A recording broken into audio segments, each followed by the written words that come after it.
Hi everyone! Good morning, I'm back. This is Sam Brusas and welcome back to my YouTube channel. Oh my gosh, this is it guys, pag-uusapan natin ngayon.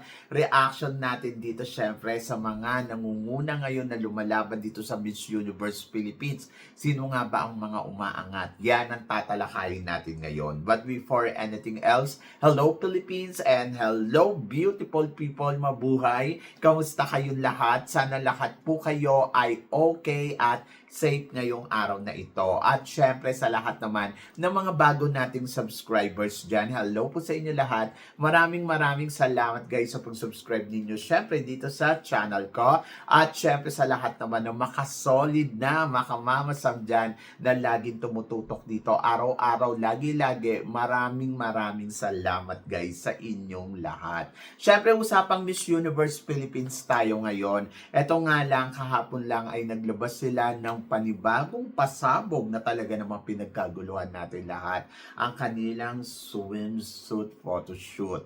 Kung saan naman talaga grabe ang mga photos nila na inilabas at ang sexy ng 51 candidates. Lahat sila maganda. Lahat sila ay talagang masasabi ko palaban. Sorry na lang sa mga hindi kalaban-laban, charot. May mga kandidata kasi din ako nakita na naloka ako. Oo, pero syempre, huwag na natin sila pag-usapan. Ibigay na natin sa kanila ang kalayaan nila na mag-compete dito sa Miss Universe Philippines. At least, di ba, na-experience nila. At nakikita naman natin na tinatry naman nila yung best nila, di ba? Pero may mga ilang candidates tayo na talaga naman masasabi ko, oh my gosh, antindi. So, after na mailabas ang swimsuit, kahapon ng mga kandidata dito, biglang nagbago ang ihip ng hangin at biglang, ayun. So, may mga umangat at may mga nawala sa eksena. Sino-sino nga ba ang mga umangat at sino-sino nga ba ang mga kandidata na biglang nawala sa eksena? Alam na ninyo kung sino yung nawala sa eksena. Pero doon tayo muna sa mga umangat. Isa nga sa mga pinag-uusapan ngayon, ang pambato ng Miss Universe Philippines Cebu City na si April Smith. Yes, oh my gosh. After niya maglabas ng kanyang photos kahapon na naka-swimsuit siya, ay talaga naman biglang umangat ang kandidata ng Cebu City. Kasi nga, marami nagsasabi na ko ang sexy na talaga ng kuha ng ni April Smith, and then sobrang panalo daw ang katawan ni April Smith at talagang masasabi mo, wow, pwede daw pang Miss Universe Philippines. Talaga ba? So, yon. Yes, impressive yung nakita kong photos ni April Smith yesterday. And then, yes, agree ako doon na talagang masasabi mo naman na, wow, posing pa lang panalo na. At panalo din talaga ang kurba ng katawan. At masasabi ko, ang winner. Pero syempre, hindi naman porket winner na dyan, ay winner na talaga maging Miss Universe Philippines. To be honest ako eto, medyo brutal, but I hope you forgive me. Sa ngayon, hindi ko nakikita na ang Pilipinas ay magpapadala ng another Black Beauty after Chelsea manalo sa Miss Universe. Kasi kagagaling lang natin doon to be honest. Maswerte talaga si April Smith kung masusungkit niya ang corona ng Miss Universe ngayon taon na to. Miss Universe Philippines. Kung sa kanya ibibigay yan, parang wow, it's a glory. Pero aminin na rin natin na medyo malayo ang eksenang yon. Kasi parang feeling ko, ang Miss Universe Philippines ay they are looking something na bago sa kandidata at nag-try na tayo ng Black Beauty. Parang feeling ko hindi sa ngayon. Mauulit pero hindi sa ngayon. Kaya nga nangihinayang ako kasi dapat yung panahon na dapat na naipadala natin ang Black Beauty na dapat kauna-unahan talaga ay si April Smith, pero hindi nangyari yon. But meron akong nakikita na parang ay potential pa rin naman makakuha ng corona talaga sa April Smith kasi hindi mo alam, baka mamaya maging Miss Supranational pala sa April Smith. Pero in fairness, hindi pa tayo nagpapadala ng Black Beauty sa supranational. Kaya may chance talagang makakuha ng corona ang April Smith. Pero hindi ko lang nakikita na Miss Universe Philippines. Hindi ko sinasabi na wala na siyang chance. May chance. Pero nandoon na parang aminin na rin natin na medyo malayo sa universe talaga.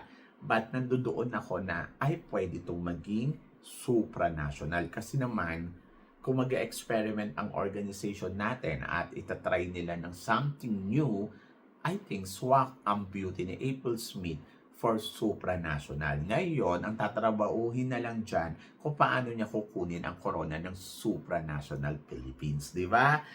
Yes. Hindi ko alam kung agree kayo. Pasok ang age niya.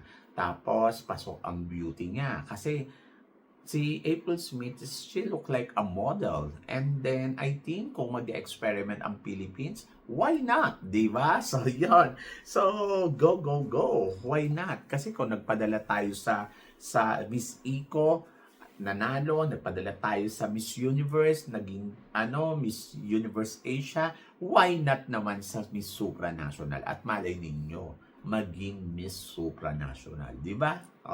So yon, so good luck kay April Smith and let's see. But for now, after niya nga maglabas ng photos niya, ay talaga namang umangat ang beauty ng April Smith at napag-usapan ulit ng bonggang-bongga, di ba? So yon.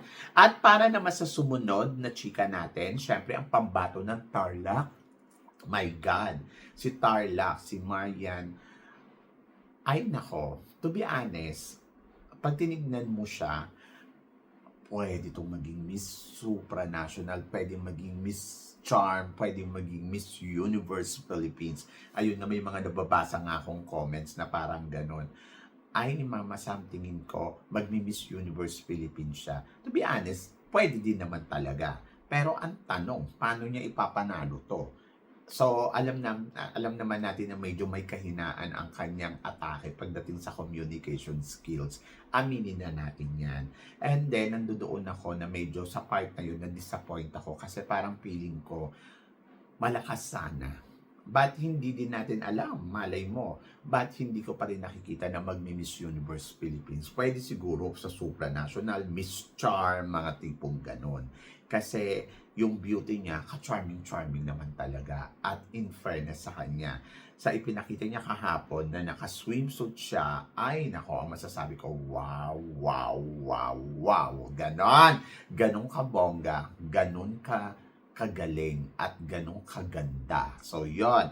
So, body, check. Beauty, check. Poise, check. O, di ba?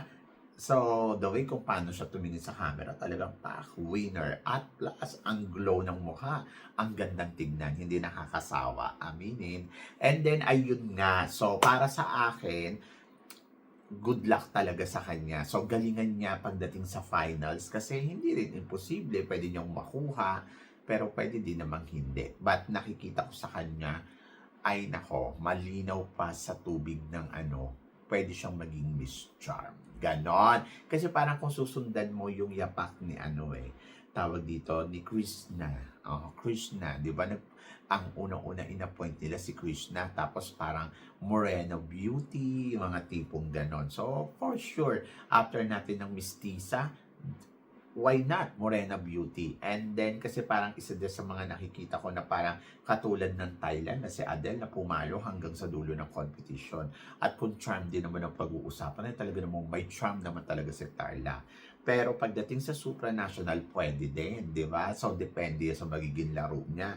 Kasi maraming kumukuha ng corona ng Miss Supranational. Nandiyan dyan si Pampanga, nandiyan dyan si April Smith. Isa siya sa mga pwede din talaga. Pero, depende nga sa magiging laro niya at eksena niya. So, yun yung abangan natin. And then, ayun. So, Miss Universe Philippines, I think medyo malabo para sa kanya. Pero nakikita ko na malinaw na pwede siyang magkaroon ng corona. Hindi ko lang alam kung anong corona. So, abangan natin yan. Kung magkakaroon nga siya ng corona dito. Diba? So, yon, good luck talaga sa kanya.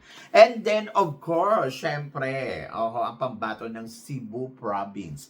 Ang sabing ganon kahapon sa kanyang swimsuit ay hindi masyado umeksena. To be honest, hindi ko siya napili sa top 13 ko kasi parang medyo hindi ko alam, parang hindi ako kumbinsido sa pinost ni Nicole Bermeo na photos para sa swimsuit, and then hindi ako kumbinsido sa nakita ko sa kanya. Sorry to say. Pero nandoon pa rin naman ako na alam ko kung paano niya dadalhin ang sarili niya. Ang kaseksihan naman, hindi lang naman niya sa kurba ng katawan eh. The way kung paano mo ina-execute, di ba? So yon. Kaya parang feeling ko, lalaban at lalaban pa rin ang Nicole Bermeo. At hindi ko masabi na, ay nawawala siya sa eksena, walang ganun mga Mars. Eksenadora nga siya eh. So yun, so parang feeling ko, suwak na suwak at pasok pa din sa banga ang beauty ng lola mo. And then nandoon ako, naniniwala ako na pwede pa rin siya makasuki talaga ng corona dito. Universe, to be honest, hindi ko siya nakikita na ng universe. Nakikita ko sa kanya Cosmo or runners up. Pero sa universe, malay naman ninyo kasi makuda naman talaga ang Nicole Bermeo. Malay ninyo, siya pala yung napipisil na next Atisa Manalo ng bansa natin, di ba? And then, sabi ko nga, star quality, meron siya noon. And then, tignan natin, but marami din kasi talagang magagaling, kaya medyo parang kakabahan ka for her. But tiwala lang kasi alam ko naman na ginagawa naman ni Nicole Bermeo ang kanyang makakaya para makalaban ng todo-todo sa competition na to. At wish all the best para kay Nicole Bermeo sa laban niya sa Miss Universe Philippines ngayong taon na to. So kayo ba? Ano ba nakikita ninyo? Kita ba ninyo papalo to ng bonggang-bongga? So good luck. And then of course, syempre, wala pa rin makakapag-deny na hindi nyo nakikita. Huwag nyo akong lokohin kasi alam ko na nakikita ninyo ang nakikita ko pagdating sa pambato ng Miss Universe La Union. I-deny mo man ang paulit-ulit sa sarili mo dahil may pinaniniwalaan kang pwedeng manalo na Miss Universe Philippines, but sorry to say, malinaw pa sa tubig ng Ilog Batis, ng ilog, na etong si La Union, si Bea Milan Windorski ang pwedeng mag-uwi pa rin ng corona ng Miss Universe Philippines. Nasa sa kanya pa rin ang posisyon na yon as for now. Lalo na kahapon na naglabas siya ng photos. Oh my gosh! Oh my gosh! Ganon talaga ang reaction ko na parang, wow! Ganon. So, talagang aminin na natin na malakas pa rin talaga na kumabog malakas lumaban ang pambato ng La Union. So, yes, pwede mapunta sa iba ang corona. Why not? Pwede daw mapunta kay, kanino ba to? Sa pambato ng Taguig, yes, kay Bella Ismael. Totoo naman, naniniwala naman ako doon na kaya naman. Pero, syempre, depende yan sa magiging eksena. Depende kung hindi magpe-penetrate ng todo-todo ang laban nila Union. At depende sa magiging eksena nila Union. So, yun. So, may chance. Yes, malaki yung chance nandoon. But may porsyento pa din na pwedeng malusutan ng iba. Oo, hindi naman talaga 100% na parang, wow, kanya na yan, walang makakabali dyan. Hindi natin sigurado yan. Kasi syempre, maraming mga malalakas, maraming mga lumalaban, at parang feeling ko, lahat sila aariba, di ba? So, beauty niya pasok sa lahat ng corona. Pero naniniwala ako dahil sa standard na beauty na meron ang pambato ng La Union, so parang feeling ko, she's Miss Universe Philippines. Ganon. Diyos ko, sa pinakita niya yesterday, hindi ka pa ba kumbinsido? May nakikita ka pa bang iba? Diyos ko, Lord, ewan ko na lang sa'yo. Pa-check up na tayo. Anyway, so good luck talaga. And then ako naman parang feeling ko naman pagdating dito kay La Union ay kasi effortless siya eh. Ayun yung maganda sa kanya. Yung parang hindi siya na-alarma pagdating sa Q&A kasi alam mo may ibubuga. Tapos pagdating siguro sa wardrobe na lang, pagdating sa evening gown, ayun doon magkakatalo kung sino nga ba ang mas panalo, kung sino nga ba ang mas bongga. Sabi ko nga, may maliit na porsyento na pwedeng malusutan siya pagdating sa corona. Pero malaki pa rin yung porsyento na nakikita ko na siya pa rin ang mag-uuwi ng corona ng Miss Universe Philippines. Pagkatapos niyang mag-release kahapon ng kanyang photos, na naka-swimsuit siya, ay lalong tumaas siya sa paningin ko na parang, wow, ang ganda. Sa totoo lang, walang halong keme. Pag tinignan mo kagad yung photos niya, ang sasabihin mo kagad, wow, ang beautiful. Di ba? So yun, so doon ako kumakapit. Kaya parang naniniwala talaga ako na malakas talaga ang laban ng pambato ng La Union at sa kanya ang universe. So, yon. So, depende. So, kayo ba? Ano ba ang masasabi ninyo dito sa pinag-uusapan natin ngayon? So, tingin ba ninyo April Smith, Nicole Bermeo, Sultan Kudarat, at saka syempre itong ang si Bea Maclilan ay umariba nga ba ng bonggang-bongga hanggang sa dulo ng kompetisyon? So, kulang ako ng isa, sino ang ipapasok mo? So, please comment below para at least malaman ko naman kung ano naman ang chika mo dito sa mga tinatalakay natin ngayon. So, syempre maraming salamat sa inyong lahat sa support at pagmamahal na binibigay ninyo syempre dito sa channel ko at sa mga hindi pa nakaka-subscribe. Please don't forget to click like and subscribe my channel at i-click nyo na rin po ang notification bell to more updated syempre sa aking mga chika. Sabi ng ganon, always keep smiling and laban lang. So guys, hanggang dito na lang. Hanggang sa muli nating chikahan. See you tomorrow. Thank you guys. Paalam.